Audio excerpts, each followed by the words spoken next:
오늘 빌립보 감옥에서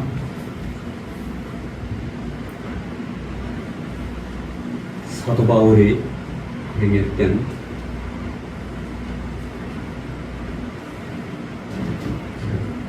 기적들이 있습니다. 이걸 네 가지로 강조로 봅니다. 여러분, 사도행전에는 지중해 인근의 도시 이름이 종종 나옵니다. 지중해가 어딘가? 지중해는 그 북아프리카와 유럽 사이에 있는 그 바다를 이야기합니다. 북아프리카면 우리가 보통 5개 국가를 이야기합니다.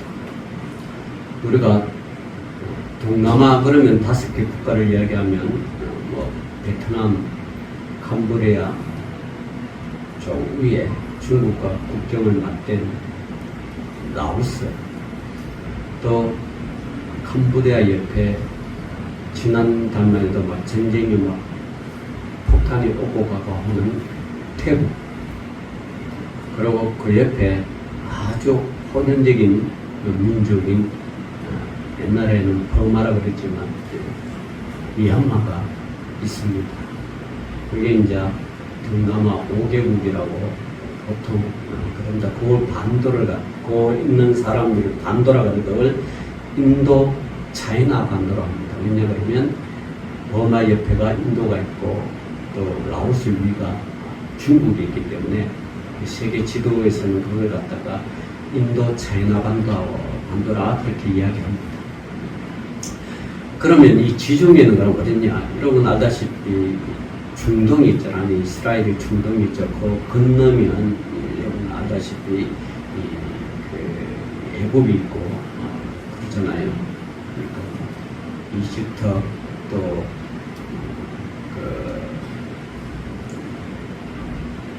지금 뭐죠?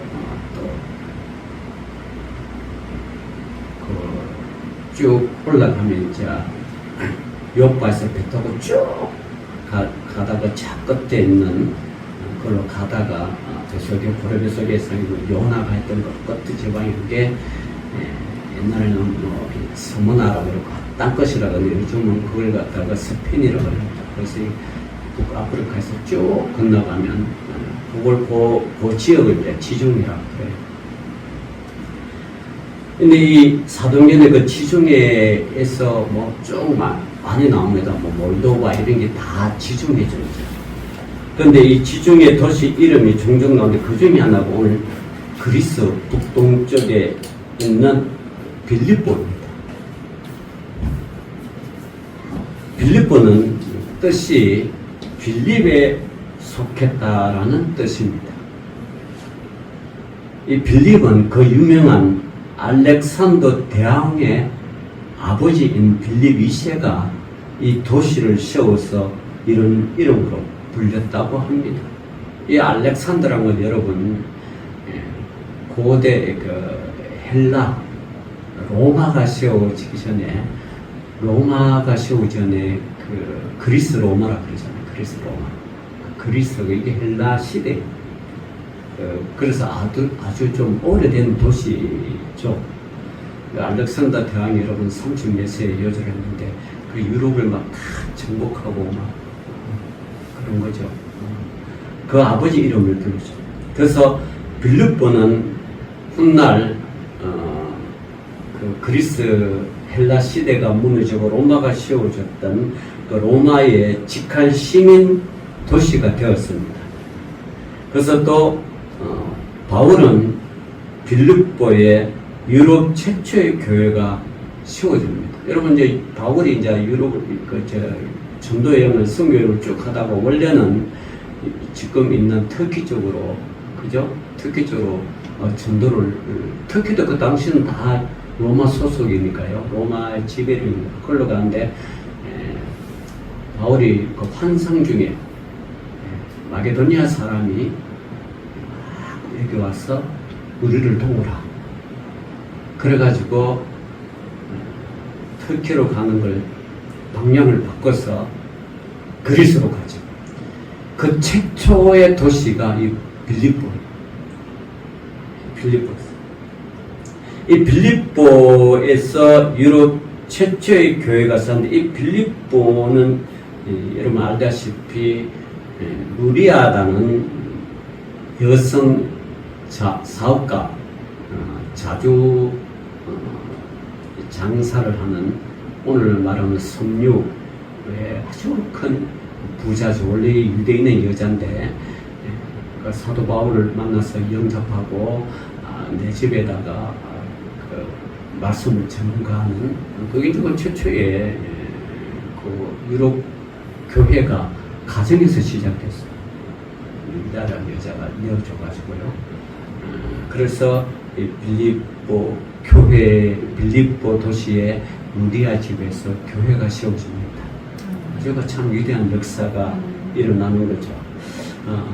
그래서 이를 계기로 그리스 여러 곳에 교회가 설립되었고, 나아가서 유럽 전체에 기독교 복음이 급속도로 퍼지는 그런 아주 중요한 지역이 빌립보입니다. 이 빌립보의 전도 이야기는 사도행전 16장 우리가 읽었던 이하에 쭉 나오고요. 그래서 그 루디아라는 부자에서 머물면서 복음을 전하고, 훗날 루디아 집에서 가정교회가 시작되는 것으로 추정이 되고요. 오늘까지 모든 게 순조롭게 진행이 됩니다. 그런데 사도 바울이 빌립보의 거리를 이제 쭉 가면서 전도하다가 곤란한 사건이 벌어집니다. 그 이야기가 오늘 설교 본문 이야기입니다. 자, 그걸 보면 16절, 18절 보면, 우리가 기도하는 곳에 가다가 점치는 귀신 들린 요정 하나를 만나니 점으로 그 주인들에게 큰 이익을 주는 자라. 자, 빌립보가 원래 우상숭배의 도시예요. 우상숭배 도시. 그 우상숭배 도시는 점치는 사람들이 많아요. 한 여자가 귀신이 들렸어요. 귀신이 들려. 점을 치면. 그것도 점을 치면 점을 치는 수익이 자기가 다 가져가는 게 아니라 그걸 고용하는 그 주인이 있었어요. 그죠? 너는 점 열심히 치라. 그러면 그 점을 하여 돈 내는 걸 주인이 따박따박 받고, 아마 이거 월급쟁이 이 점치는 여인인 것 같아요. 월급쟁이. 요즘도 뭐 병원들이 그렇잖아요. 뭐 의사 면허 따면 개인이 전공에 따라 병원을 설립할 수도 있지만, 어떤 큰 사업가가 의사들을 고용해가 큰 병원을 세워가지고 해가지고 그 의사들을 고용해가서 병원을, 큰 병원이 세워지잖아요. 그러니까 의사를 페이를 주고 그렇게 하잖아요. 제가 뉴스를 이렇게 검색하다가 시와에 배고 진도시라는 곳이 있잖아요. 거기에 원래 서울대가 들어오고 서울대 의대 병원이 들어오는데 그게 중단이 돼가지고, 그걸 보고 들어오는 사람들이 아파트가 막 올라다가 지금 폭락을 해가지고 엄청 절반이 떨어졌어요. 근데 얼마 전 뉴스에 이제 서울대가 들어온다고, 서울대 병원이 들어온다고 이제 재정을 투입하고 그런답니다. 제가 뭐 부동산 뉴스는 잘하는 건 아닌데 어쨌든 서울대 병원이 서울에도 있고 분당에도 있고, 지금 시흥에 이제 배구 신도시에 들어온다고 합니다. 될지 안 될지는 모르겠지만 뉴스는 하여튼 그렇게 전해옵니다. 그러려면 그 시와에 시와 병원이 있는데 이거 어떻게 될지 모르겠네요. 어쨌든 그렇습니다. 자, 근데 이 점쟁이가 어떤 점이냐, 보통 이 점을 치는 사람들 놓고 앞에 뭐예요? 우리가 기도하는 곳에 가다가 점 치는 뭐요? 귀신 들린 여정. 그러니까 오늘 한국 땅에 있는 모든 점집은 다 뭐예요? 귀신 들린 거예요. 귀신 들렸어요. 귀신 안 들고 운명을 말하는 곳이 있어요. 그걸 철학관이라 그래요. 철학관은 사주팔자 학문이 있어요. 저도 중어중문과 출신이잖아요. 그 과목 중에 그 사주팔자 풀이하는 그 책이 있어요. 그걸 이제 열심히 보고 뭐 하늘에 보고 뭐 땅 보고 쭉쭉 제가 풀었는데 그게 뭐 다 맞느냐? 그게 학문이란 거예요. 그냥 맞을 수도 있고 안 맞을 수도 있고. 이 철학관이에요. 이 철학관은 학문을 가지고 사람의 어떤 태어난 걸 가지고 이렇게 해서 뭐 하는데 그거는 뭐 귀신 들렸다 안 했다 그거는 말할 수 없는 반은 귀신 들린 거는 안 들리는 어쨌든 뭐 귀신 들리다 그러면 철학관 사람들 저를 뭐 욕하겠죠. 귀신 나하고는 좀 상관이 없는데 근데 점집은 어떻게 해요? 무슨 암 무슨 집 이거는 10중 8구 거의 다 귀신 들렸죠. 귀신이 하는 거야. 귀신이 그 사람의 운명을 쭉 추적하고 그래서 우리가 뭐 말하면 아주 귀신같이 안 해버리다. 귀신은 뭐예요? 귀신의 정체는 뭡니까 여러분? 귀신의 정체는 제가 눈에 이야기해서 사람이 죽고 그 혼이 뭐 저승으로 뭐가 떠돌다가 귀신이 아니고 그 돌아가는 게 귀신의 정체는 원래 귀신이에요. 귀신, 마귀, 사탄이에요. 요게 쭉 마귀, 사탄이에요. 사탄은 뭐예요? 하나님의 일을 대적하고 반대하는 것이 사탄입니다. 사탄은 하나님 일을 대적하고 반대합니다. 하나님 일을 못하게 하는 게 그 졸개가 마귀고 그 졸개가 뭐요? 그 계급사이라 그 귀신이고 귀신이 요정에 들어간 거예요.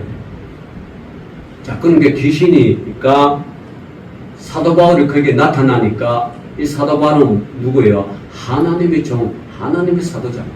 그러니까 귀신이 귀신같이 하는 걸 딱 보니까 뭐예요? 아, 이 하나님의 종이다. 하나님의 종이다. 그러면서 17절에 그가 바울과 우리를 따라와요. 우리라는 건 신라죠. 우리를 따라 뭐 우리라는 건 신라를 쓰고 여기 뭐 사도행전 누가가 기록했으니까 그죠? 누가가 될 수도 있고 그 일행대로 바울이 그 선교팀의 일행대로요. 자, 우리를 따라와 소리 질러 이르되 이 사람들은 지극히 높은 하나님의 종으로 구원의 길을 너희에게 전하는 자라. 그렇게 이야기합니다. 자, 그녀는 바울을 따라가면서 지극히 높은 하나님 종들에게 외쳤지만 실상은 이거예요. 하나님을 높이기 위한 말이 아니라 하나님이 귀신 들린 종을 통하여 하나님의 일을 방해하려고 하는 속임수라는 거죠. 속임수예요. 이 사람들은 뭐요? 하나님 일을 하는 사람들이다. 그래서 막 외치면서 그러니까 사람과 접촉하지 못하게끔 속이는 거예요. 속이는 거 이게. 그래서 18절에 이같이 여러 날을 하는지라 쫓아다니면서 하는 거예요. 쫓아다니면서 이 사람은 하나님 종이라 막 그렇게 이야기하는 거야. 이거 뭐 먹기 좋은 떡도 하루 이틀이지 계속 먹어봤자 이러면 그러잖아. 이게 막 괴롭고 또 자꾸 그러니까 사역을 반대하는 거잖아. 뭐 하나님 일을 전하려고 그러면 막 귀신 들린 여자가 쫓아가. 이 사람은 하나님 일을 하는 종이다. 그 당시에 사람들은요, 하나님이라고 하는 개념이 없었는 거예요. 하나님은 그냥 뭐 이게 황제가 신이죠. 신. 근데 황제 일을 한다 이런 게 하는 게 아니고 진짜 자기도 알지도 듣지도 못한 가드 하나님 그 일을 한다고 쫓아다니까 이 사도 바울이 괴롭잖아요. 그래서 그 귀신에게 이르되 뭐라고 하죠? 예수 그리스도의 이름으로 내가 너에게 명하네 거기에서 나오라 하니 귀신이 뭐요? 적시 나오라. 네, 하나님의 이름 이렇게 권능이 있어요. 능력이 있어요. 파워가 있어요. 이 다인박한 파워 그냥 선포하면 나오는 거예요. 자, 그래서 바울은 결국 성령의 능력으로 귀신을 쫓아냈습니다. 자, 그러면 사람들이 귀신 들린 여정을 귀신을 쫓아냈으면 기뻐하고 즐거워하고 좋아야 되잖아요. 그죠? 좋아야 되잖아요. 좋은 일을 했으니까, 귀신에 사로잡힌 여자를 귀신으로부터 해방시켰으니까, 예? 좋아해야 되잖아요. 근데 또 그게 아니네. 그게 아니죠. 여러분, 참, 이게 이제 이 귀신에서 해방되는 건데, 오늘날도 마찬가지죠. 사람들은요, 보이지 않는 영적 세력에 묶여 살아갑니다. 무엇에 묶이는입니까? 많은 게 중독에 묶여요. 제가 작년에 미국 그 뉴욕의 맨하탄에 있는 큰 공원, 그거는 버스 타고 이제 쭉 관광을 해요. 2층 버스 타고 8개 국어로 이런데 우리 한국어로 있다. 그러면 이제 해설이 돼서 차가 움직이는 마다 건물 쭉 보면서 이 건물은 언제 세워지고 뭐가 쭉 나와있어. 작년에 하니까 왜 냄새가 막 나는 거예요. 이게 뭐냐 그러면 미국에는요 마리화나라는 이 담배가 허용이 돼 있어요. 허용이 돼 있어요. 마약의 일종인데 그걸 허용되어 버리니까 사람들이 길 가면서 마리화나 피우고 막 그 냄새가 올라오는 거예요. 그 전에는 어땠는지 모르지만 이 바이든 정부에서 이걸 합법화 시키셔버렸어요. 마리화나 피우는 거. 그러니까 많은 사람들이 왜 여러분 연예인들 대마초 뭐 재벌 2세 3세 미국에 유학 가고 오는 거 다 뭐 가서 공부하는 게 아니고 뭐요? 거기서 다 그런 것만 배우고 오는 거예요. 근데 미국에서는 합법이지만 한국에서는 뭐요? 불법이잖아. 그래서 하여튼 구경하는 내내 아주 막 코 막고 그랬어요. 아주 힘들어. 그게 이제 쭉 그 센트럴 파크라고 쭉. 그 센트럴 파크에 여러분 우리나라로 돼 있어요. 저 경기도 화성에 가면 본 따서 만들어 놨어 센트럴 파크. 규모는 적은데 규모는 되게 적어요. 저도 엄청 그 미국의 센트럴 파크처럼 큰 줄 알고 가봤더니 이게 뭐 조그마더만 조그매. 자, 마약 중독하죠. 탐욕이 넘쳐나죠. 여러분 미국 주가를 다 움직이는 게 그 미국 그 맨하탄의 뉴욕 정권가 아닙니까? 거기서 다 움직여요. 세계 돈은 거기서 다 움직이는 거예요.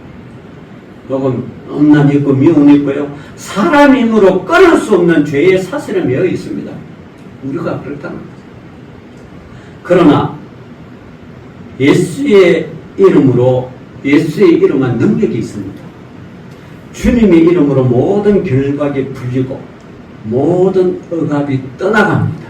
주님 이름으로 명령하면 떠나가는 거죠.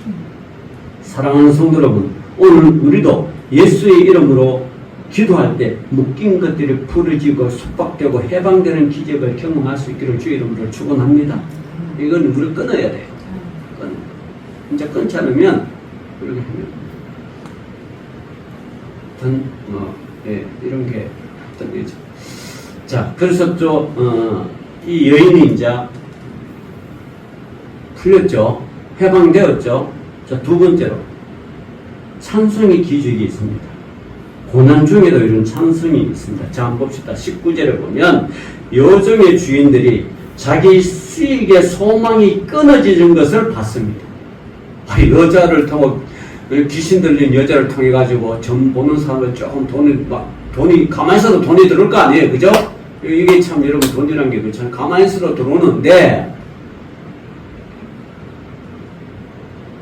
귀신 보는 점 보는 여자가 해방되고 있다. 그걸 고용하는 주인이 돈이 끊겨버린 거예요. 여러분, 예수의 이름으로 증거하다 보면 이런 일이 많아요. 사람 좋은 일이 있으면 기뻐하고 박수 쳐야 되는데 그렇지 않은 사람이 있다는 거예요. 세상이 그래요. 세상. 그러니까 참 우리는 좋은데 세상은 이걸 싫어하죠. 자, 그 주인이 이제 돈을 못 버니까 바울과 실라를 붙잡았습니다. 장터를 끌고 관리들에게 끌고 갔습니다. 이 관리들도 평소에 이 주인들이 관리들에게 늘 뇌물을 먹인 사람들이죠. 그죠? 이게 지금 이게 거대한 이게 묶여 있는 거예요. 이게 시장이 형성된 거예요. 그 관리를 앞에 들어가도 말할 때 이 사람이 유대인인데 우리 성을 심히 요란하게 하고 빌립보 성을죠. 로마 사람인 우리가 받지도 못하고 행하지도 못할 풍속을 전한다 하거늘. 예수의 이름으로 하니까 이 풍속이란 우상숭배의 도시예요. 그는 또 새로운 풍속을 전한다. 그러니까 22절에 무리가 일제히 일어나 고발하는. 이때까지 기다렸다가 안 그래도 주의 이름으로 막 기적을 해내니까 가만히 참고 있다가 이제 돈을 탁 건드리니까 폭발한 거예요. 돈을 탁 건드립니다. 여러분, 오늘날도요, 사람들이 돈을 건드리면 참지를 못해요. 여러분, 우리가 저기 안산은 특별히 이 세월호 참사가 있잖아요. 그죠? 세월호 참사. 무슨 고등학교죠, 그? 예? 단원고등학교. 예, 그 단원고등학교. 이 사람들이 기념비를 하나 세우려고 그러는데, 그렇게 방해를 데모도 하고, 청와대도 찾아가고, 세워달라고. 그 합의 본 게, 화랑유원지. 또 기념관이 있어요. 그 고대병원 앞에 기념관이 있어요. 4.16 기념관 자체가 있어요. 그 기념비를 세워요. 그 화랑유원지 안에 세우니까 그 주위에 아파트가 다 반대하네. 도대체 왜 반대하는지 모르겠어. 다 반대. 왜 국가 땅에 그걸 하지? 아까 국가 땅에 하지가 어디다 해, 그러면? 그걸 반대하는 거야. 이게 사람들의 마음이에요. 자기 자녀들, 자기 아들, 딸들이 죽으면 그러냐, 이거예요. 여러분, 어떤 곳에 아파트를 짓든, 그게 뭐 혐오시설이다. 기념비가 어떻게 혐오시설입니까? 화장터가 어떻게 혐오시설, 혐오시설이라고 볼 수도 있죠. 근데 이건 여러분, 우리가 알게 모르게 유교의 명자의 풍습이 들어온 거예요. 명자가 뭡니까? 그 어머니 명자가, 그 어머니가 명자를 교육시켰는데, 이거 장태에 드러나니까 장사꾼 소리를 하고, 좀 이렇게, 무덤에 이렇게 근처에 집을 넣고 곡소리하고 이러니까 이게 이제 피해가지고, 이게 옮겼다, 집을 옮겼다, 뭐 이렇게 교육을 위해서 그렇다 그러는데, 그는 명자 이야기고, 아니, 참 장애인 학교도 하나 모시고, 장애인 학교 어딘지 알아요? 저쪽 우리 본일동에 저쪽에 있어요. 장애인 학교. 자기들이 장애인 자녀를 놓으면 어떡할 거야? 누구나 다가오는 현실, 누구나 경험할 수 있는 현실, 그걸 혐오시설이라고 반대하면, 그 반대하는 이유가 뭐예요? 집값 떨어진다. 여러분, 돈 앞에 그러면 안 돼요. 오늘 돈 앞에 처벌해야 되지. 예? 돈 앞에 처벌해야지. 아니, 자기 여정, 귀신 들린 여정을 해방시키면 얼마나 이 좋은 현상이야. 한들이 반대한다는 거야, 반대. 왜 반대하니까? 우리가 전하지 못할 풍속을 한다. 관원들이 일찍 일어나 고발하니 상관대로 옷을 찢고 벗기고 매를 취하여 많이 친 옷에 가불어 버렸어. 참, 인간 세상에는 좋은 게 아닌가 봐. 네, 좋은 게.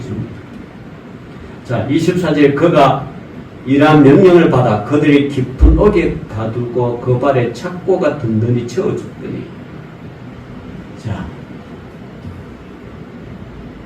유대인들이 빌립보에 들어와서 로마 사람들이 받아들일 수 없는 풍속을 전파한다는 율령을 씌워버렸어요.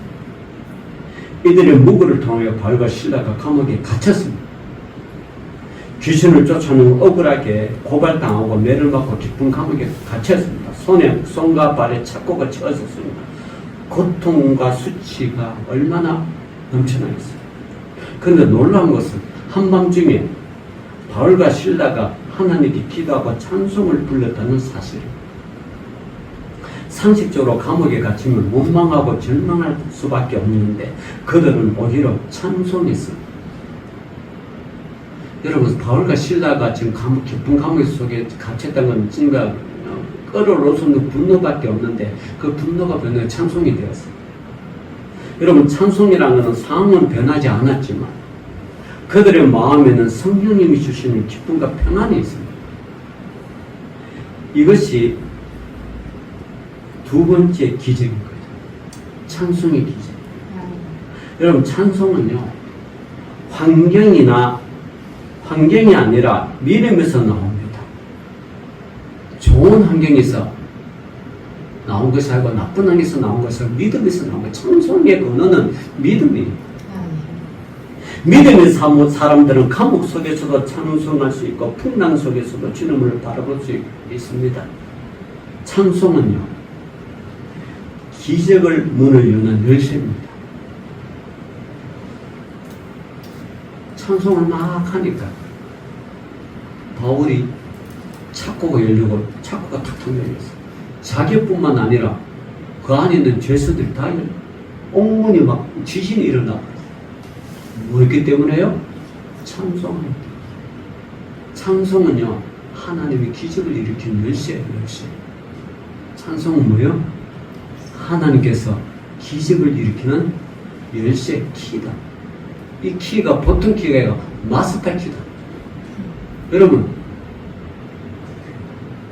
열쇠가 다 달라요. 그죠? 마스터 키는 뭐예요?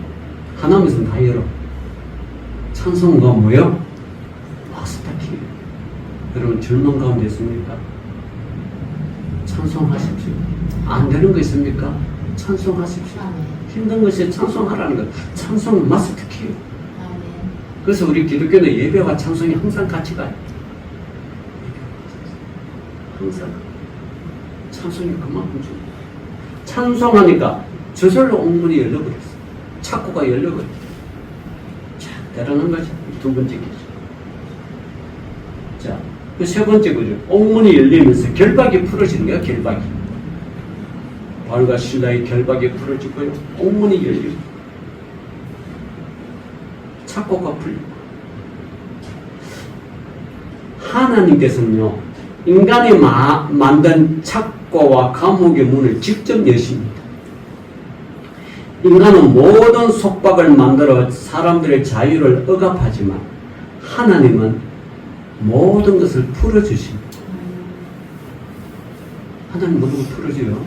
우리 안에서 진리 안에서. 그래서 진리를 알지니 진리가 너희를 뭐요?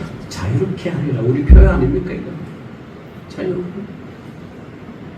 요한복음 8장 32절.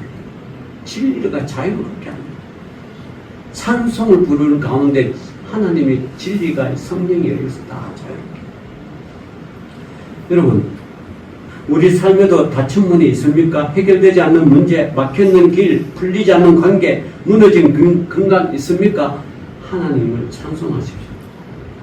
기도하는 자에게는요, 닫힌 문을 여시는 분이 하나님밖에 없다는 사실. 하나님. 우리 때로는 우리가 상상하지 못할 방법으로 길을 열어주십니다. 저도 어제 이렇게 보니까 10대 영화, 왜 오래됐잖아요. 모세가 뭐요? 애굽에서 10가지 재앙을 일으켜가 쫙 인도에 나오죠. 근데 바로가 그것도 못 보낸다. 쫙 나오는데 쫓아와. 하나님이 바로 그저 홍해가 가로막혔어. 홍해가 가로막혔어. 근데 사람들은 막 그 중에 모세를 시기한 사람은, 야 모세, 우리 애굽에 매장제가 없어서 여기 죽게 하느냐. 원망하고 불평합니다. 애굽으로 돌아가자. 자, 그 애굽으로 돌아가자고 그걸 또 데리고 올 군대가 옵니다. 하나님이 앞에는 홍해, 뒤에는 뭐요? 애굽 군대. 인간의 방법을 해결할 수 없습니다. 하나님 모세에게 말합니다. 지팡이를 발에 쳐. 애국에서는 애국 군대는 불로서 막아버려. 앞에는 물로서 막였는데 하나님이 있어요. 쫙 다 찬송하는 거예요. 찬송. 자, 이스라엘 백성들은요 기적을 행했기 때문에 찬송하지만 저와 여러분은 그렇지 아니할지라도 찬송하십시오. 그럼 열리는 거예요. 그럼 열리는 거예요. 꼭 기적을 보고 찬송하는 게 아니라 그리 아니할지라도 외양간에 송아지가 없을지라도 그죠? 찬송하십시오.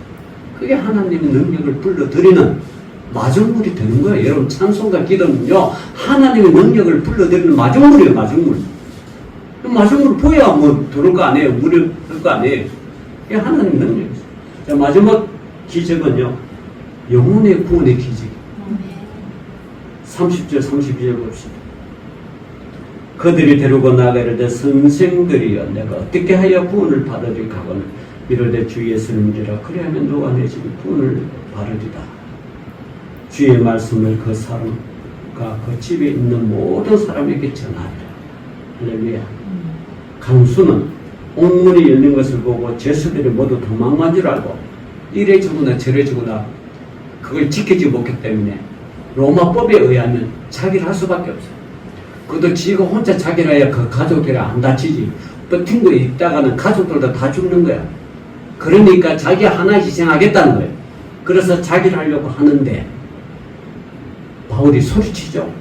우리가 다 여기 있다. 크게 외쳤어요. 그러고 그를 살렸어요. 그 순간 강수는 떨며 무릎을 꿇고 바울과 실라에게 물어봅니다. 선생이여 내가 어떻게 하여 구원을 얻으리까? 이야, 유명한 말씀이죠. 주 예수를 믿으라. 그러면 너와 내 집이 구원을 얻으리라. 아멘. 이 말씀을 듣고 강수와 그의 온 가족이 예수를 믿고 구원을 받습니다. 이것이 네 번째 기적, 영혼의 구원의 기적이에요. 세상에서 가장 큰 기적은 문제 해결이나 병 고침이 아닙니다. 우리 좀 운동한 중에 어떤 분이 저한테 하면서 식사 같이 하면서 자기 간증을 하더라고요. 자기는 박종순 목사님 그 교회, 통합적 교회에 있어요.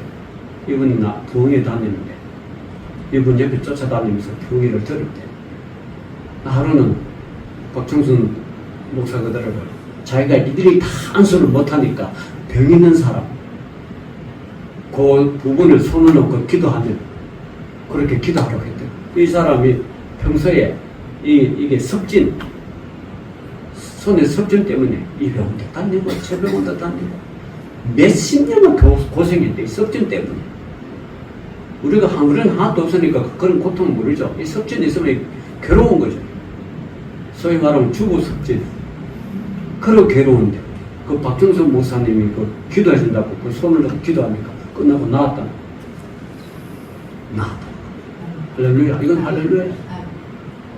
그런데 교회를 다녔냐? 그거는 그거고 이거. 여러분 병 고침 받았다고 교회 다닌 거 아니에요. 병 고침 받았다고 용구 받는 게 아니에요. 병하고 용구하고는 별거예요. 그러니까 가장 큰 기적은 병 고친 게 기적이 아니라 뭐죠? 영혼 구원의 기적이에요. 네. 영혼을 구원받는 게 가장 큰 기적이에요. 이 세상에 이보다 큰 기적이 어디 있어요? 간수의 가정은 복음을 받아들이고 구원을 얻는 것은 하나님이 예비하신 가장 큰 은혜였습니다. 오늘 우리 교회도 가정도 마찬가지입니다. 주 예수를 믿어라. 그러면 너와 내 집이 구원을 얻으리라. 이 약속이 오늘 저와 여러분 교회와 가정에도 동일하게 이루어질 줄 믿습니다. 예수 믿으십시오. 그거밖에 없어요. 오직 예수, 오직 믿음, 오직 찬송을 가지고 주님을 잘 섬기는 저와 여러분 되시기를 주 이름으로 축원합니다. 기도합니다. 주님 감사합니다. 오직 믿음으로 구원받는 우리 성도들이 되게 해주시고 우리 삶이 되게 하여 주옵소서. 예수님 이름으로 기도 올리옵나이다. 아멘.